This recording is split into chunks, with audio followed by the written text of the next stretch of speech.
How you doing, Mr. DJ back? And there's a couple of things, a couple of threads of a couple of dynamics I want to go into about this record at number 10.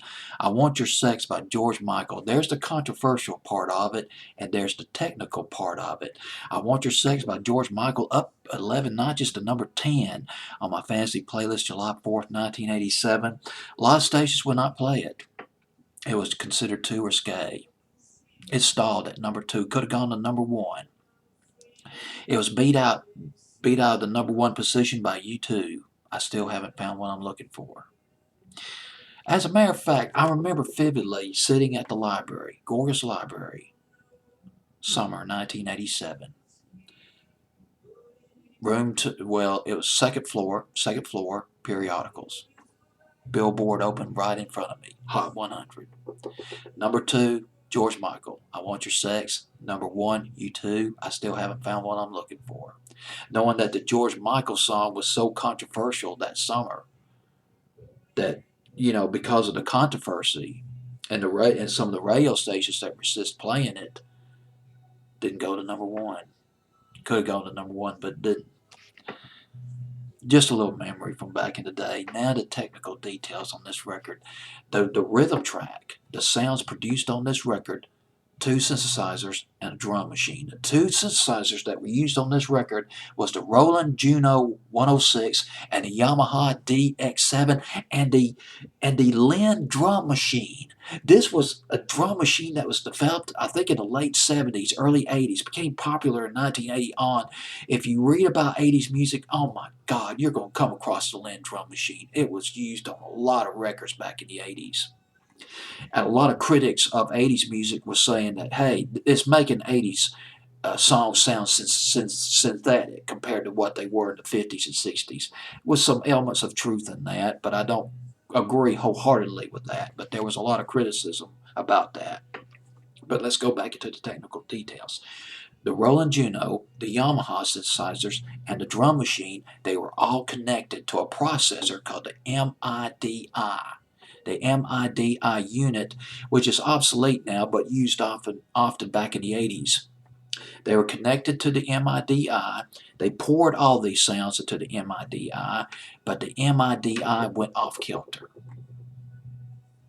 It just started spurting out random sounds.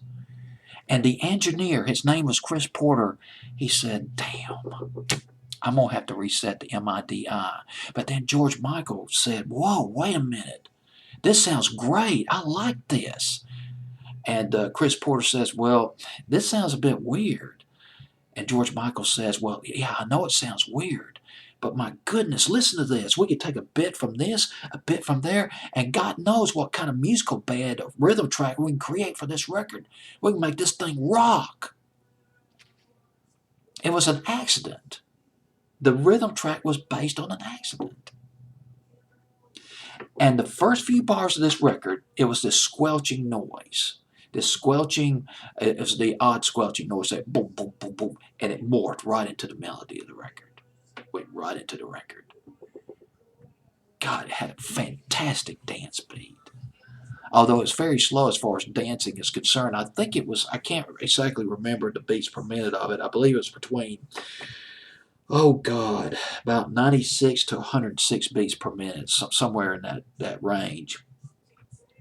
Now let's get back to the controversy of this record. A lot of people were saying, George Michael, he's ripping off Prince. Not quite. Here's the deal. I take it from Mr. DJ because I know this. I remember this all very vividly, like it was week before last. The songs that Prince was putting out in 1985, 1986 were not that suggestive. Raspberry Beret, the scintillating, the brilliant, psychedelic laden Raspberry Beret. Pop Life that came after that were not suggestive. Not very suggestive at all. Now, in the spring of '87, Prince did come out with a record with Sheena Easton called You Got the Look.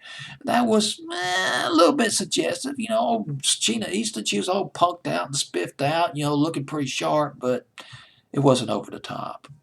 The real suggestive records by Prince, like Erotic City and Darling Nikki, those were the ones that the radio stations would not play. Thus, it might have been a little bit unfair to accuse George Michael of ripping off Prince.